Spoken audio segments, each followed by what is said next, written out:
ਹੁਣ ਮੈਨੂੰ ਇਹਨਾਂ ਨੇ ਜਾਨਵਰ ਦਾ ਪੁੱਛਣਾ ਹੀ ਮੇਰੇ ਕੋਲ ਖਾਣਾ। ਕਿਉਂ? ਕਿਹੜਾ ਜਾਨਵਰ ਹੈ ਜਿਹਦੇ ਦੋ ਦਿਮਾਗ ਹੁੰਦੇ ਆ?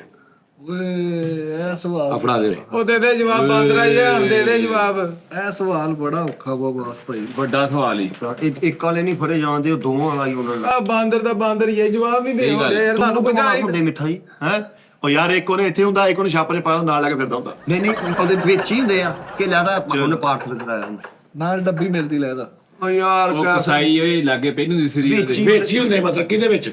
ਉਹਦੇ ਅੱਜ ਦਾ ਹੁਣ ਸਾਡਾ ਇੱਕ ਦਿਮਾਗ, ਹਾਂ ਉਹਦੇ ਦੋ ਦਿਮਾਗ ਵਿੱਚ ਹੀ ਹੁੰਦੇ। ਇੱਕ ਵਿੱਚ ਇੱਕ ਇਹਨੇ ਖੀਸੇ 'ਚ ਪਾਇਆ ਹੁੰਦਾ।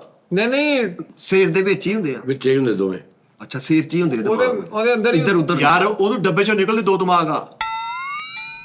ਉਹ ਕਹਿੰਦੇ ਸਿਰ 'ਚ ਹੀ ਹੁੰਦੇ ਉਹਦਾ ਆ ਟੋਕਨ ਵਾਲਾ ਦਿਮਾਗ। ਰਿਪੋਰਟ ਓਏ ਰਿਪੋਰਟ ਮੈਂ ਤੁਹਾਨੂੰ ਸਾਹਮਣੇ ਆਪ ਪੁੱਛ ਲੈਣਾ ਵਾ ਯਾਰ, ਆਪ ਸਿਆਣਾ ਵਾ। ਉਹ ਕਹਿੰਦੇ ਜਾਨਵਰ ਆ। ਜਾਨਵਰ ਆ। ਹਾਂ ਜਾਨਵਰ ਕਹਿੰਦੇ ਆ। ਹਾਂ ਯਾਰ ਨਾਈਟ ਦੇ ਇੱਥੇ ਉਸਰਾ ਲਾਉਂਦਾ, ਨਾਈਟ ਕਹਿੰਦਾ ਯਾਰ ਬੱਕਰਾ ਫਾੜ ਮੈਂ ਤੇਰੇ ਤੋਂ ਉਸਰਾ ਲਾਉਣਾ। ਉਹ ਯਾਰ ਐ ਲਾਉਂਦੇ ਹੋ। ਇਹ ਦੇਖੀ ਕਿਹੜੀ ਮਿੱਠੇ ਇੰਡਸਟਰੀ 'ਚ ਵੀ ਇੰਨਾ ਇਹ ਮੈਂ ਹੈਰਾਨ। ਉਹ ਇੰਡਸਟਰੀ 'ਚ ਇੰਨੀ ਉਹਨੇ ਬੇਟੀ ਫਿਲਮ ਕੀਤੀ ਉਹਨੇ। ਇੰਡਸਟਰੀ ਦਾ ਹੀ ਕਹੀ ਜਾਂਦਾ ਯਾਰ। ਉਹ ਮਤਲਬ ਕਿ ਕੋਈ ਹੁਣ ਚੱਲ ਰਿਹਾ ਮੌਜੂਦਾ, ਉਹ ਲੱਭ ਜਾਏਗਾ ਜੀ ਦਸਤਿਆਰ। ਕਿਤੇ ਪਿੱਛੋਂ ਬੰਦ ਤਾਂ ਨਹੀਂ ਹੋ ਗਿਆ? ਹੁਣ ਚੱਲ ਰਿਹਾ ਮੌਜੂਦਾ। ਕੀ ਬੰਦ ਹੋ ਗਿਆ? ਅਕਸਰ ਨਾ ਛੋਟੇ ਬੱਚੇ ਸ਼ਰਾਰਤਾਂ ਕਰਨ ਨਾ ਤੇ ਉਹਦਾ ਨਾਂ ਲੈ ਕੇ ਉਹਨਾਂ ਨੂੰ ਬਿਸਤ ਵੀ ਕਰੀਦਾ ਬੱਚਿਆਂ ਨੂੰ, ਹਾਂ ਯਾਰ ਰਿਚ ਹੈ ਕਿਉਂਕਿ ਦੋ ਦਿਮਾਗਾਂ ਵਾਲੇ ਵਰਗੀਆਂ ਹਰਕਤਾਂ ਕਰਨੇ ਆ। ਹਾਂ ਫੁੱਦੂ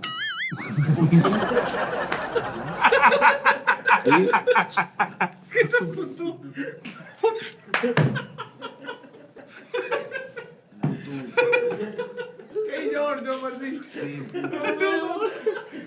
ਛੇਤੀ ਉਹਦਾ ਟੂਲ ਲਾ ਦਿਓ। ਨਹੀਂ ਟੂ ਵੀ ਨਾ ਲਾਈਕ ਕੁਛ ਨਹੀਂ ਹੁੰਦਾ। ਚਮਚ ਇੱਕ ਬੱਚਿਆਂ ਨੂੰ ਕਹਿੰਦਾ ਚਮਚੜੇ, ਬੱਚਿਆਂ ਨੂੰ ਕੀ ਕੀ ਮੈਂ ਭਾਈ ਕਹੀਦਾ? ਸੋਚ ਰਿਹਾ ਹਲੇ ਮੈਂ ਸਿਲੈਕਟ ਨਹੀਂ ਬੱਚਿਆਂ ਨੂੰ ਕੀ ਕੀ ਕਹੀਦਾ ਉਹ ਸੋਚ। ਬੱਚਿਆਂ ਨੂੰ ਓਏ ਮੇਰੇ ਉੱਲੂ। ਉੱਲੂ ਕਾ ਪੱਠਾ। ਇਹ ਬਾਤ ਇਹ ਬਾਤ ਓਏ ਇਹ ਬਾਤ ਯਾਰ ਕਿੱਦਾਂ ਲੱਭ ਕੇ ਗਲਤ ਠੰਡ ਹੋ ਗਈ ਜਵਾਬ ਠੰਡ ਹੋ ਗਈ ਦਿੱਤਾ ਉਧਰ ਦੇਖ ਯਾਰ ਬੜੀ ਮਿਹਨਤ ਨਾਲ ਦਲੀਲ ਹੋਇਆ ਬਾਈ। ਯਾਰ ਮਾਸ਼ਾਅੱਲਾ ਕੀ ਦੇਖ ਲਾ। ਜਿੱਤ ਗਏ ਉਹ ਇੱਕ ਮਿੰਟ ਤਾੜੀਆਂ ਨੇ। ਹਲੇ 10 ਜਵਾਬ ਪਏ ਸੀ ਤੇ ਮਾਸ਼ਾਅੱਲਾ ਹਾਰ ਵੀ ਗਿਆ। ਨਹੀਂ ਜਿੱਤਿਆਂ ਵੀ ਕਲੈਪਾਂ ਝੂਠੀਆਂ ਹੀ ਕਰੀ। ਨਹੀਂ ਇਹ ਵੀ ਨਹੀਂ ਸਰ ਸੋਚ ਸੋਚ ਕੀ ਕੀ ਕਹੀਦਾ? ਇਹ ਕੰਜਰ। ਹਾਂ ਕੰਜਰ ਉਹ ਕਿੱਦਾਂ ਮਤਲਬ? ਕਹਿੰਦੇ ਨਹੀਂ ਉਹ ਕੰਜਰ ਆਈ ਆ ਤੂੰ ਕੀ ਗੱਪ ਪਾਈ ਜਾਂਦੇ ਆ।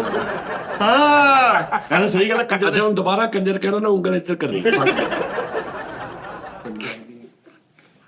ਹੋਰ ਕਿਹੜਾ ਬਗੈਰਤ ਇੱਧਰ ਹੀ ਆਊਗਾ। ਇਹ ਜਵਾਬ ਨਹੀਂ, ਉਹਨੇ ਬਾਸ ਮਾਰੀ। ਉਹ ਦੇਖ ਮੈਨੂੰ ਕਹਿੰਦੇ ਆ ਬਗੈਰਤ। ਹਾਂਜੀ।